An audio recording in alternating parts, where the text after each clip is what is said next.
उप मुख्यमंत्री श्रीमान केशव प्रसाद मौर्य, भारतीय जनता पार्टी के प्रदेश अध्यक्ष और विधान परिषद के सदस्य श्रीमान भूपेंद्र चौधरी जी,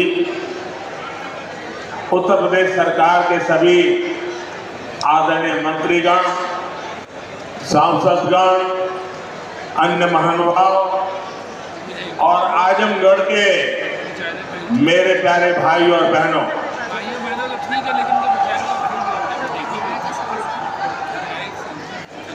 आज आजमगढ़ का सितारा चमक रहा है।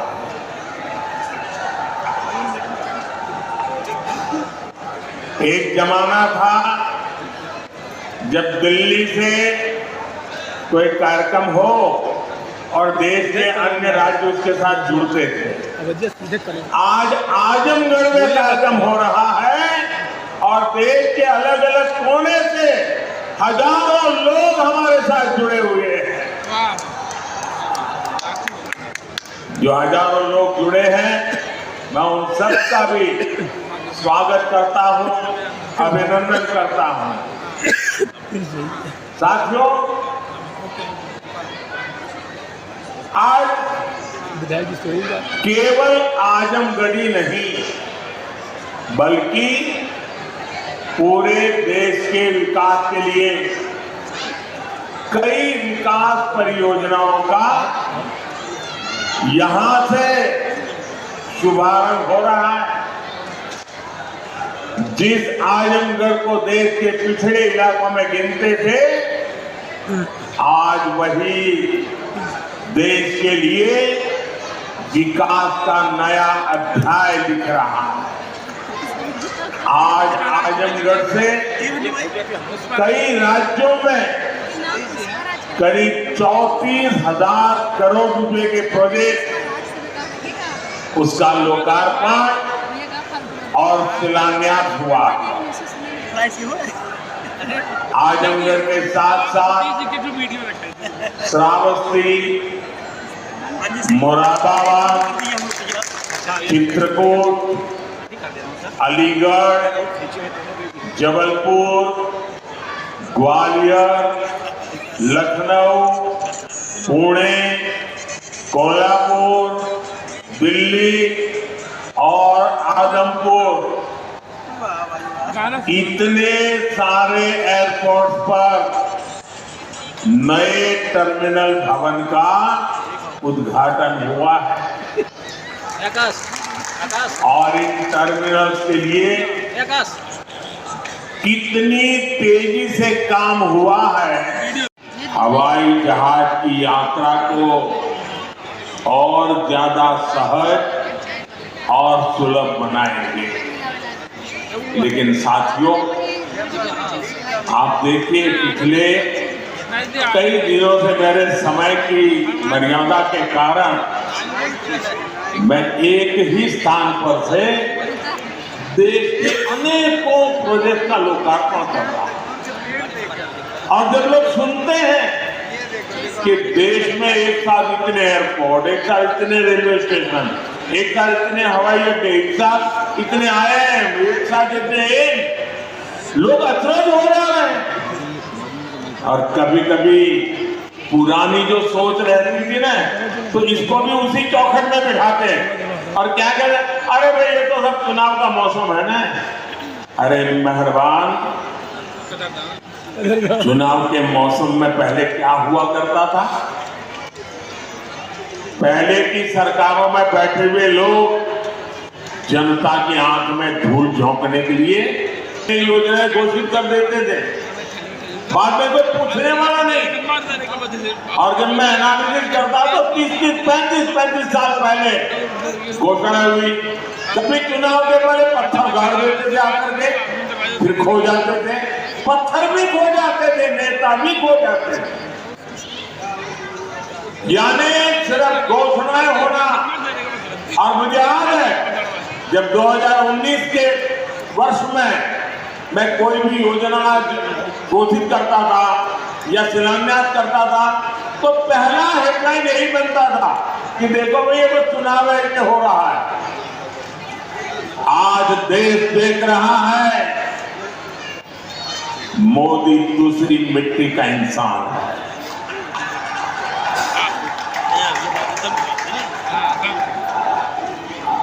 19 में भी जो हमने शिलान्यास किए वो चुनाव के लिए नहीं किए थे। आज उसको धरातल पर उतरते हुए देख सकते हैं, उद्घाटन कर चुके हैं। और आज 24 में भी कोई मेहरबानी करके इसको चुनाव के चश्मे से न देखें। ये विकास की मेरी अनंत यात्रा का अभियान है और मैं 2047 तक देश को विकसित भारत बनाने के संकल्प के लिए तेज गति से दौड़ रहा हूं, तेज गति से देश को दौड़ा रहा हूं।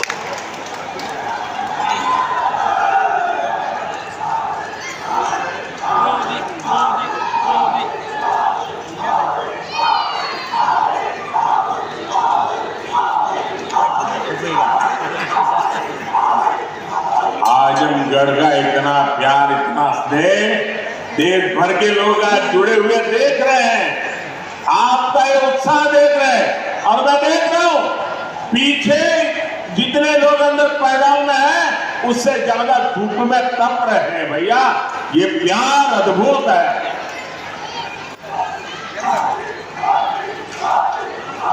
साथियों, एयरपोर्ट, हाईवे और रेलवे से जुड़े इंफ्रास्ट्रक्चर के साथ साथ पढ़ाई, पानी और पर्यावरण से जुड़े विकास कार्यों को भी यहां नई गति मिली। इन विकास परियोजनाओं के लिए मैं उत्तर प्रदेश और देश के सभी राज्यों की जनता को बधाई देता हूं। मैं विशेष रूप से आजमगढ़ के लोगों का आभार व्यक्त करता हूं। वो इतनी बड़ी संख्या में हमें आशीर्वाद देने आए हैं। और आजमगढ़ के मेरे भाई बहन, मोदी की एक और गारंटी सुन लीजिए। बताऊं, आजमगढ़ के मेरे प्यारे भाई बहन, मैं आपको एक और गारंटी देता हूं, सुनाओ। आप बताएं तो बताओ। देखिए, ये कल का आजमगढ़ अब वो गढ़ है, ये आजन्मगढ़ है। ये आजन्मगढ़ विकास का गढ़ रहेगा, आजन्म रहेगा, अनंत काल तक ये विकास का गढ़ बना रहेगा। ये मोदी की गारंटी है। साथियों, आज आजमगढ़ में एक नया इतिहास लिखा जा रहा है। यहां से लेकर विदेश तक जे भी आजमगढ़ का रहने वाला हो, सबके आज बहुत खुशी मिलत हुई। ये पहली बार नहीं हो। एक रे पहले जब हम पूर्वांचल एक्सप्रेसवे का उद्घाटन करेंगे तो आजमगढ़ के सब आदमी कहा रहे कि अब लखनऊ में जहाज से उतर के हमन यहाँ 2.5 घंटा में आ जाओ। अब तक आजमगढ़ में आपन जहाज उतरेगा ठिकाना हो गए। एकरे अलावा मेडिकल कॉलेज और यूनिवर्सिटी बनने के कारण पढ़ाई और दवाई के इंतजाम के लिए भी बनारस जाए का जरूरत कम पड़ी।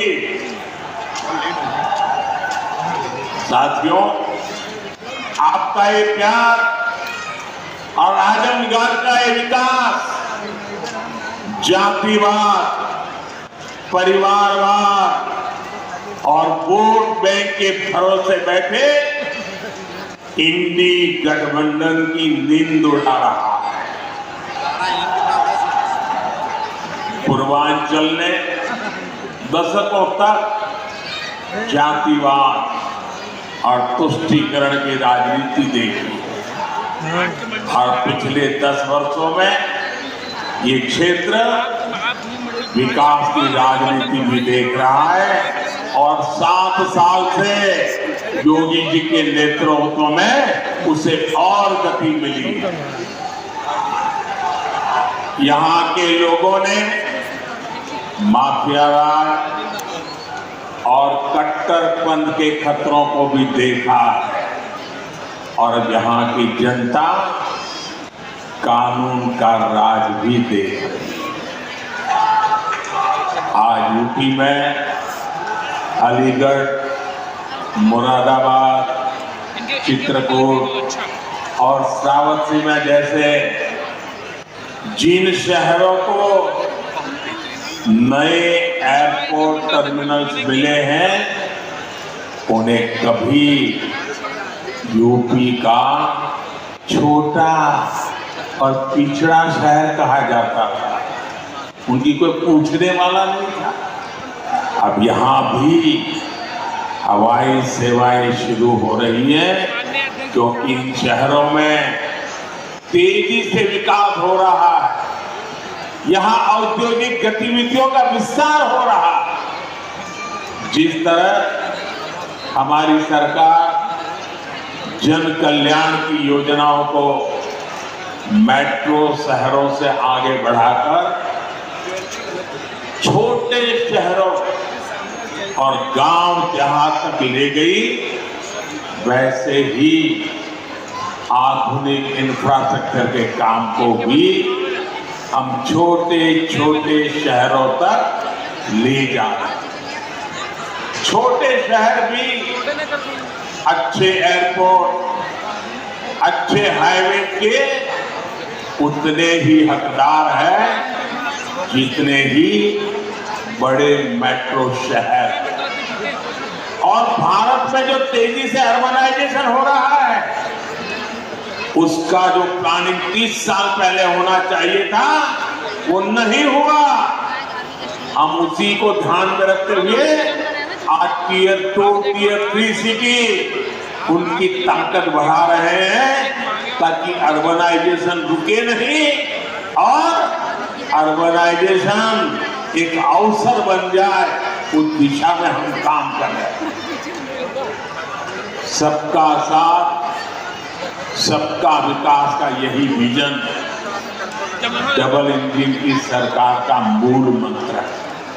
साथियों, आज आजमगढ़, मऊ और बलिया को कई रेलवे प्रोजेक्ट की सौगात मिली। इसके अलावा आजमगढ़ रेलवे स्टेशन का भी विकास किया जा रहा है। सीतापुर, शाहजहांपुर, गाजीपुर, प्रयागराज, आजमगढ़ और कई दूसरे जिलों से जुड़ी रेल परियोजनाओं का लोकार्पण और शिलान्यास भी हुआ है। प्रयागराज रायबरेली, प्रयागराज चकेरी और शामली पानीपत समेत कई हाईवे का लोकार्पण शिलान्यास भी अभी मैंने किया है। प्रधानमंत्री ग्राम सड़क योजना के तहत 5000 किलोमीटर से ज्यादा सड़कों का लोकार्पण हुआ है। ये बढ़ती हुई कनेक्टिविटी पूर्वांचल के किसानों के लिए, यहाँ के नौजवानों और उद्यमियों के लिए एक सुनहरा भविष्य लिखने जा रहे हैं। साथ में हमारी सरकार की प्राथमिकता है कि किसानों को उनकी उपज का सही दाम मिले। आज पहले की तुलना में कई गुना बढ़ी हुई एमएसपी दी जा रही है। गन्ना किसानों के लिए भी इस साल लाभकारी मूल्य में 8% की वृद्धि की गई। अब गन्ने का लाभकारी मूल्य 315 रुपये से बढ़कर 340 रुपये प्रति क्विंटल हो गया। आजमगढ़ तो गन्ना बेल्ट में गिना जाता है। आप लोगों को याद है ना कि कैसे इसी उत्तर प्रदेश में जो सरकार चलाते थे ना, वो गन्ना किसानों को कैसे तरसाते थे, कैसे रुलाते थे। उनका पैसा ही तरसा कर दिया जाता और कभी कभी तो मिलता भी नहीं। ये भाजपा की सरकार है जिसने गन्ना किसानों का हजारों करोड़ का बकाया खत्म कराया है। आज गन्ना किसानों को सही समय पर गन्ने का मूल्य मिल रहा है। गन्ना किसानों की मदद के लिए सरकार ने और भी नए क्षेत्रों पर बल दिया है। पेट्रोल में मिलाने के लिए गन्ने से इथेनॉल बनाया जा रहा है। खेत में जो पराली है उससे बायोगैस बन रही है। इसी यूपी ने चीनी मिलों को कोड़ियों के दाम बिकते और बंद होते देखा। अब चीनी मिलें भी शुरू हो रही हैं और गन्ना किसानों का भाग्य भी बदल रहा है। केंद्र सरकार जो पीएम किसान सम्मान निधि दे रही है, उसका लाभ भी यहाँ के किसानों को मिला। अकेले आजमगढ़ के ही करीब 8 लाख किसानों को पीएम किसान सम्मान निधि के 2000 करोड़ रुपए मिले हैं। साथियों, इतने बड़े स्तर पर विकास की इतनी तेज रफ्तार तभी मुमकिन होती है जब सरकार सही नियत और ईमानदारी से काम करती है। भ्रष्टाचार में डूबी परिवारवादी सरकारों में इतने बड़े पैमाने पर विकास कार्य असंभव था।